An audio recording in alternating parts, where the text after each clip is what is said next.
तोड़ दिया जाएगा सर, इस पे क्या कहेंगे? कर तो इस बार इसलिए तोड़ा जाएगा क्योंकि बिहार में भाजपा ने जिस तरह के निर्णय लिए हैं और जनता के साथ जिस तरह का छल हुआ है पिछले 6-8 महीनों से, वो जनता को दिख रहा है। 10,000 रुपये देकर आपने वोट लिया, बड़े बड़े वादे किए, लेकिन यहाँ के लोगों के जीवन में तो कोई फर्क आया नहीं। बांकीपुर के जो विधायक थे वो राष्ट्रीय अध्यक्ष हो गए होंगे, भाजपा का आदमी मुख्यमंत्री बन गया होगा, लेकिन बांकीपुर या बिहार के लोगों की ज़िंदगी में तो कोई फर्क नहीं आया। यहाँ शिक्षा की व्यवस्था में सुधार का कोई लक्षण नहीं दिख रहा है। रोज उन्होंने 1 करोड़ रोजगार की बात करी थी, 6 महीने में कम से कम 10 लाख रोजगार तो मिलना चाहिए था। रोजगार मिलना तो छोड़िए, अभी तैयारी 4 के छात्रों के पर लाठी चल रहा है। पलायन पे कोई फर्क नहीं है, कोई नई फैक्ट्री, कोई नया रोजगार का साधन तो हुआ नहीं।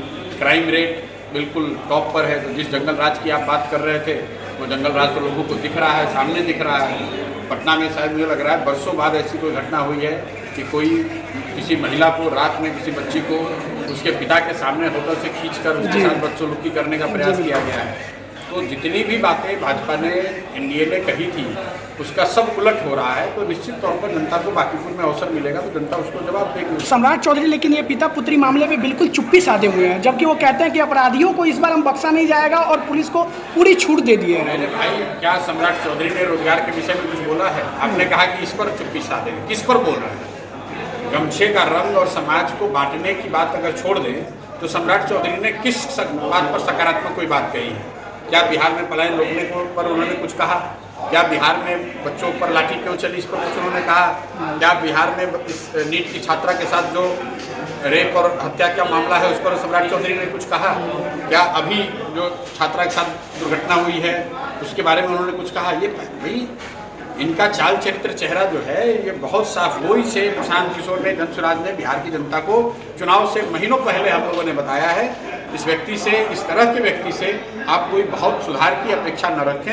ये बिहार का दुर्भाग्य है कि ऐसा व्यक्ति आपका हमारा मुख्यमंत्री है। सर, यहाँ काउंटर करने वाली सरकार सीतामढ़ी में दलित बच्चे से एनकाउंटर के बाद आरोपियों का एनकाउंटर नहीं कर पाती है, क्यों? देखिए, गरीब को पूछने वाला कोई नहीं है। आपने देखा कि यहाँ पर गरीबों के घर पे बुलडोजर चलाए गए। तो अगर आप इतने ही सख्त निर्णय लेने वाले हैं तो जिस होटल में इतनी बड़ी घटना हुई है, पूरे बिहार में चर्चा हो रही है, उस होटल पे जरा बुलडोजर चला के दिखा दीजिए। ये तो जब कोई गरीब है तो गरीब के घर पे बुलडोजर चला देना, गरीब को लाठी मार देना, गरीब का इनकाउंटर कर देना बहुत आसान है। किसी सफेद पोस्ट माफिया का इनकाउंटर कराइए। बिहार में जो बालू माफिया हैं उन पर कार्रवाई हो तो हम लोग देखें। बिहार में जो शराब माफिया हैं उन पर कार्रवाई हो, उनका इनकाउंटर हो तो हम लोग देखें। तो सामान्य छोटे मोटे अपराधियों को पकड़ कर अगर आप इनकाउंटर भी करा रहे हैं, एक तो वो लीगल नहीं है, दूसरा उसका कोई सकारात्मक प्रभाव नहीं दिखेगा। लॉ एंड ऑर्डर की स्थिति और बिगड़ेगी, क्योंकि जो ऊपर बैठे हुए हैं उनका खुद का चरित्र क्या है वो जनता को मालूम है। चलिए।